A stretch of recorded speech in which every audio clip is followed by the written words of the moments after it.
Hey everybody, this is Brian with BackStage360. We're at the Hoey Christmas Show 2017 at San Juan Capistrano, the Coach House. And with us today is Gary Hoey. Gary, thanks for being here. My pleasure, man. Great to be here. Good to see you. It's been 22 years. Does it feel like 22 years?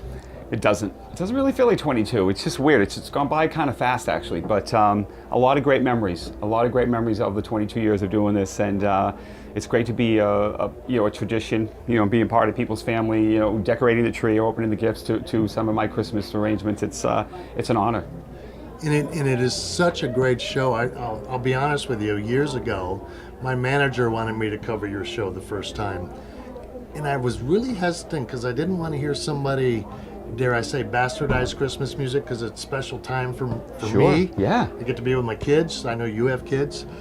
So I finally went because the openers were friends of ours, and I went, wow, what a fun show this is. Thank you. How did you put it all together? What made you decide to do this?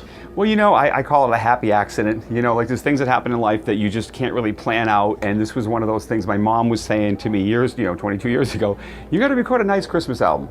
So she kind of put the bug in my ear, and I started out trying to record, just some basic Christmas guitar arrangements, but I decided, well, what if I put some heavy rock to it, and kind of find that middle ground I call of good and evil, It's like putting the evil in with the good, because I love the Christmas melodies, and I grew up in Boston, so my mom played a lot of holiday music, so like you were saying, it's sacred to you and me as well, So I really looked at the arrangements and the melodies. I didn't make sure I didn't get any melodies wrong, and then I added my own little thing to it, and I didn't know. I kind of stumbled on something that hadn't been done, and I was breaking new ground, and it just was, I was the perfect guy for it because my name was Hoey, Hoey, and I love the music, and I love going around the country and making people feel great around the holidays. It's a really good thing to do. It's one of the best Christmas shows I see every year. I think Brian Setzer does a Christmas show every year, but there aren't a lot of people doing it, so it's really nice. Do you take this show outside of Southern California? I tried to look at the tour to see how far do you take this show? We pretty much go coast to coast. We kind of broke it up into three sections. We do the East Coast and the Midwest and then the West Coast, because we only have 3.5 weeks before. It's a short season, so we cram a lot of shows in. And I love Brian Setzer. He's a friend of mine. I love TSO. All these guys. And then there's so many guitar albums that have come out since I've done it. I think I did inspire a lot of people to do it, and I highly recommend it for anybody because it's great music. It comes back every year. You do it once, and you can just keep playing it every year. And we do a lot of charity events, fundraisers for the veterans, Toys for Tots. We do food drives. I mean, we do a lot of great stuff to help people along the way, and we make a few bucks too. So it's good. It is good. Been waiting for about a year to talk about this, Dust and Bones. What an incredible album. Oh, thanks so much. Thank you. Yeah, Dust and Bones was our first album with Mascot Provogue, which is a really great blues record out of the Netherlands label.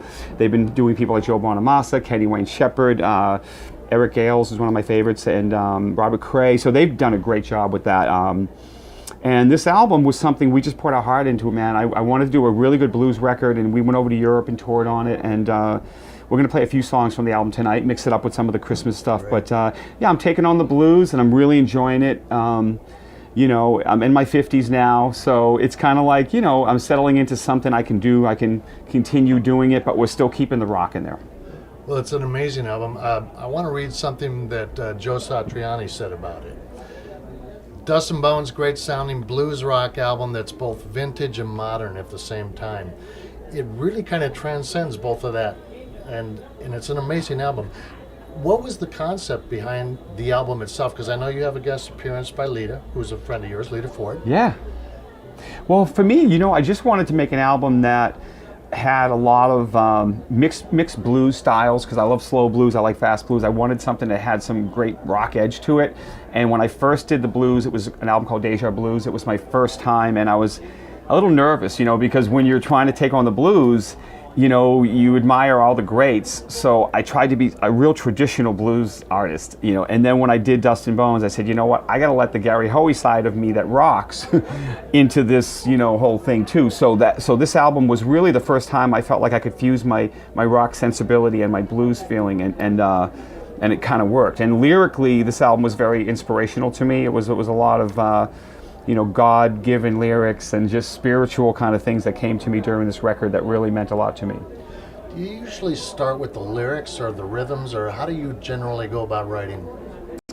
My basic writing style is I always write the music first. I just love creating music first. And then what I do is I'm a title freak. I write song titles on napkins, anything people say, like, my sisters would be crying their heart out to me. I'm like, tell me more, and I write it down.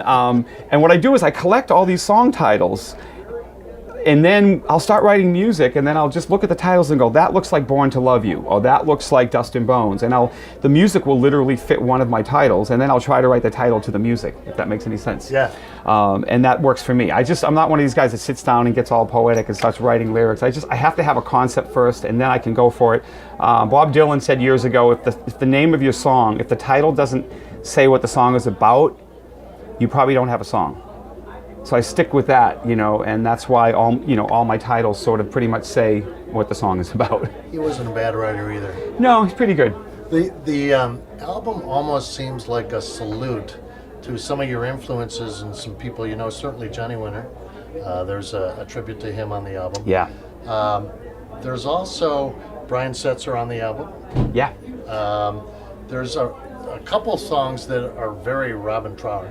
Yes, very Robin Trower. Yeah, this album, I did want to kind of pay homage to some styles of my favorite guitar players, and you just named them pretty much. And, because that's really what it's about. I mean, every guitar player is inspired by other musicians, and I sometimes like to take on that style, of the people that influence me, and I'm not afraid to do it. I'm not afraid to say it. That's what makes you who you are. You work with Lita a lot. Now, I know coming up, I believe, sometime in February, you're going to be on a cruise.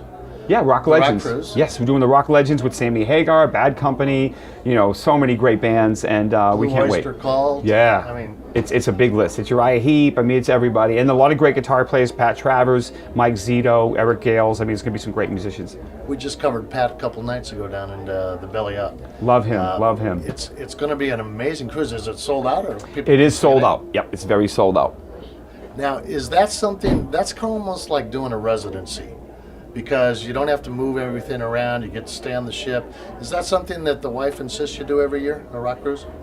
Yeah, I take my whole family out on that. It's it's amazing. It is. It's 4 days of intense music of all the bands you wanted to see growing up. Yeah, I love the cruises. They're just great. So I can't wait to go back again.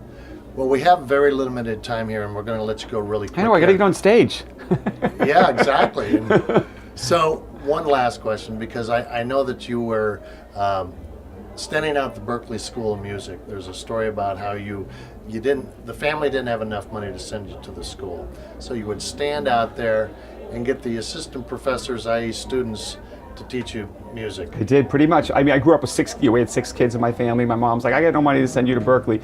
But I hung out at Berklee, and I did. I basically ran into some graduates and people, and I said, hey, can I give you $20 an hour to teach me at your house? So I started taking private lessons. I learned some theory, learned some jazz, learned the musical things I needed to learn, and it's paid off. I think that sound means he's got to get downstairs. Gary, thank you so much for taking some time. Thank you, man. I got to say, it's wonderful to see you again, and I thank you so much for having me on your show. Keep rocking, people. Check this guy out, man. This is Brian with BackStage360. We'll see you backstage. BackStage360, literally backstage with me. Woo! Thank you. Love you guys. Thank you.